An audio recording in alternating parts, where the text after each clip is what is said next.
बेचारी भारतीय जनता पार्टी, जब कोई एजेंडा महाराष्ट्र की राजनीति में कारगर साबित नहीं हुआ तो अब इंस्टाग्राम रील को ही एक बड़ा मुद्दा बना लिया गया कि अगर जमीनी स्तर पर चीजें बीजेपी के पक्ष में जाती ना दिखे तो सोशल मीडिया का इस्तेमाल भली भांति कर लेना चाहिए। लेकिन फिलहाल तिल का ताड़ बनाने की जो कोशिश बीजेपी के द्वारा की जा रही है वो फेल होती नजर आ रही है। नमस्कार, आप देखना शुरू कर चुके हैं 4 PM न्यूज नेटवर्क और मैं हूं आपके साथ प्रगति ठाकुर। दरअसल महाराष्ट्र विधानसभा चुनाव में इस बार जमीनी मुद्दों से कई ज्यादा धार्मिक एजेंडों ने पैर पसारा है। जी हां, क्योंकि सही मायने में देखें तो महाराष्ट्र चुनाव में इस बार जल, जमीन, बिजली, विकास के मुद्दे कहीं दिखाई ही नहीं दिए। हाँ, लेकिन दो समुदायों में हिंसा फैलाने, धर्म को बचाने जैसे नारे जरूर इस चुनावी शोर में गूंजते हुए सुनाई पड़े हैं। लेकिन फिलहाल आपको बता दें कि जो भारतीय जनता पार्टी हरियाणा, गुजरात और सही मायने में देखें तो उत्तर प्रदेश में अपने धर्म की राजनीति करते हुए आगे बढ़ी है, कहीं ना कहीं महाराष्ट्र चुनाव में भी धर्म पर खतरा है, बटेंगे तो कटेंगे जैसे एजेंडे कामयाब नहीं आए और महाराष्ट्र में इन तुष्टीकरण की राजनीति का कोई खासा असर दिखाई नहीं दिया और अपने ही एजेंडों में अब बीजेपी फंसती जा रही है। तो कैसे विपक्ष के बयानों से भारतीय जनता पार्टी को मिर्ची लगी है, इस खबर में आपको ये भी बताएंगे। साथ ही विपक्ष ने कैसे बीजेपी के इन झूठे एजेंडों का पर्दाफाश किया है, उस पर भी आएंगे। लेकिन सबसे पहले आपको देवेंद्र फडणवीस के उस बयान के बारे में बताते हैं जिसने इस सियासी हलचल को तेज की है और आरोप प्रत्यारोप बयानबाजियों का दौर फिर से शुरू किया है। दरअसल फडणवीस ने 9 नवंबर को औरंगाबाद में कहा था कि राज्य में अब वोट जिहाद शुरू हो गया है। अगर वे वोट जिहाद कर रहे हैं तो हमें धर्म युद्ध के लिए तैयार रहना चाहिए।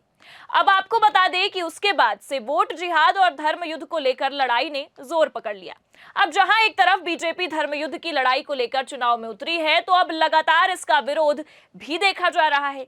इसी बीच आपको बता दें कि देवेंद्र फडणवीस के इस बयान को लेकर अब सियासी गहमागहमी भी तेज हो गई है। कांग्रेस नेता कन्हैया कुमार ने महाराष्ट्र के नागपुर में महाराष्ट्र के डिप्टी सीएम देवेंद्र फडणवीस के धर्मयुद्ध वाले बयान का जवाब देते हुए कहा कि जो नेता धर्म बचाने की बात कहे उससे पूछिए कि ऐसा तो नहीं होगा ना कि धर्म बचाने की जिम्मेदारी केवल हमारी होगी और ऑक्सफोर्ड, कैम्ब्रिज में पढ़ने की जिम्मेदारी आपके बच्चों की होगी। अगर धर्म बचाना है तो सब मिलकर बचाएंगे। ऐसा तो नहीं होगा ना कि हम धर्म बचाएंगे और डिप्टी सीएम की पत्नी इंस्टाग्राम पर रील्स बनाएंगी। अब कन्हैया कुमार के इस बयानों ने देवेंद्र फडणवीस की फजीहत कर डाली है। लेकिन महाराष्ट्र के डिप्टी सीएम देवेंद्र फडणवीस भी इससे पीछे कहां हटने वाले हैं। कन्हैया कुमार के इस बयान का या कह ले कि इस भाषण से देवेंद्र फडणवीस ने नाराजगी जताते हुए फुल सिंपैथी कार्ड प्ले कर दिया है और कहीं ना कहीं कहे तो विक्टिम कार्ड प्ले करने की कोशिश की है। तो पहले आप कन्हैया कुमार का बयान सुनिए, फिर आपको देवेंद्र फडणवीस ने इस बयान को लेकर क्या प्रतिक्रिया दी है वो भी सुनाएंगे। जो भी नेता आपके सामने धर्म बचाने का भाषण देता है उससे बस एक बात पूछना है, एक्सक्यूज मी सर, आप धर्म बचाना चाहते हैं, 1 मिनट आपका चाहिए, बस ये बता दीजिए कि धर्म बचाने की इस लड़ाई में आपका बेटा बेटी भी हमारे साथ चलेगा ना? समझे बात को कि ऐसा तो नहीं होगा कि धर्म बचाने की जिम्मेवारी हमारी और ऑक्सफोर्ड, कैम्ब्रिज में पढ़ने की जिम्मेवारी आपके बाल बच्चों की। अगर धर्म बचाना है तो सब मिलकर के बचाएंगे। ऐसा तो नहीं होगा ना कि हम लोग धर्म बचाएंगे और जो है डिप्टी सीएम साहब की पत्नी जो है वो इंस्टाग्राम पे रील बनाएंगी। अब आपको बता दें कि देवेंद्र फडणवीस और साथ ही साथ बीजेपी के तमाम नेता लगातार महाराष्ट्र में धर्म युद्ध की बातें किया करते हैं और इस मुद्दे को लेकर जनता के बीच जाते हैं कि धर्म खतरे में है, धर्म को बचाओ। तो कहीं ना कहीं अगर कन्हैया कुमार ने सवाल पूछ ही लिया तो इसमें कुछ गलत नहीं है, लेकिन ये राजनीति है, यहाँ तिल का ताड़ करना स्वाभाविक सी बात हो जाती है। लेकिन फिलहाल तो देवेंद्र फडणवीस ने इसे बड़ा मुद्दा ही बना लिया है और देवेंद्र फडणवीस ने कन्हैया कुमार पर पत्नी के अपमान का आरोप तक लगा दिया है। अब राजनीतिक गलियारों में तो ये शोर है कि देवेंद्र फडणवीस विक्टिम कार्ड खेल रहे हैं, लेकिन आइए पहले उनके बयान को भी सुनते हैं, फिर इस पर और चर्चा करेंगे। पत्नी के खिलाफ इनकी ट्रोल आर्मी जिस प्रकार के आरोप करती है, कोई सभ्य व्यक्ति देखे तो शर्मिंदगी महसूस करे। लेकिन मैंने मेरी पत्नी को भी बोला, हम राजनीति में हैं, हमारे लिए पेशेंस इज अ वर्च्यू, संयम रखना होगा। अब जहां एक तरफ महाराष्ट्र के डिप्टी सीएम देवेंद्र फडणवीस कन्हैया कुमार के बयानों पर ये कहते हैं कि उनकी पत्नी के पीछे पूरी ट्रोल आर्मी बिठाई गई है, ऐसे लोगों को चुल्लू भर पानी में डूब मरना चाहिए, तो वहीं अब इस मामले पर राजनीति, और यही नहीं, जहां एक तरफ सत्ता पक्ष या कह ले कि बीजेपी और बीजेपी के समर्थक कन्हैया कुमार के इन बयानों से उन पर हमलावर होते नजर आ रहे हैं, लेकिन जहां एक जगह बीजेपी हमलावर हो रही है तो वहीं शिवसेना नेत्री प्रियंका चतुर्वेदी ने इस पूरे मामले पर कन्हैया कुमार का समर्थन किया है। आइए पहले आपको सुनाते हैं प्रियंका चतुर्वेदी क्या कुछ कह रही हैं।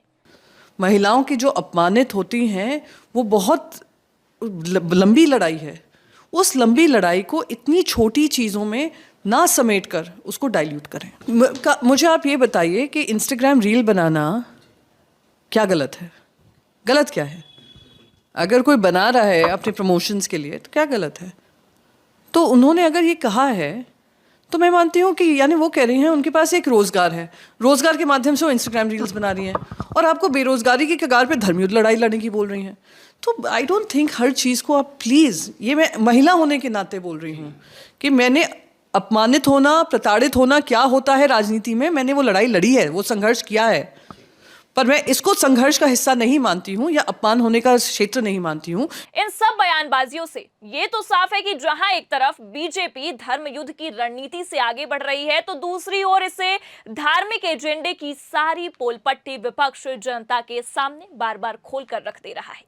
चुनाव में बस कुछ ही दिन बाकी है, लेकिन जिस तरह से बयानबाजियां निकलकर सामने आ रही हैं, इससे ये साफ हो चला है कि इस बार के चुनाव में जनता का मुद्दा नहीं बल्कि धार्मिक सांप्रदायिक एजेंडे और साथ ही भड़काऊ भाषण, नारे ही मुख्य रोल निभाने वाले हैं, जिन्हें लेकर पार्टियां चुनावी मैदान में उतरी हैं। लेकिन फिलहाल ये देखने वाली बात होगी कि जनता किसके समर्थन में बोलती है, जनता का मिजाज क्या कहता है। और 23 नवंबर को जनता ने जिस गठबंधन की किस्मत पर मुहर लगाई है उसका पिटारा खुलेगा और ये साफ हो जाएगा कि जनता के बीच किस गठबंधन ने अपनी पैठ बनाई है।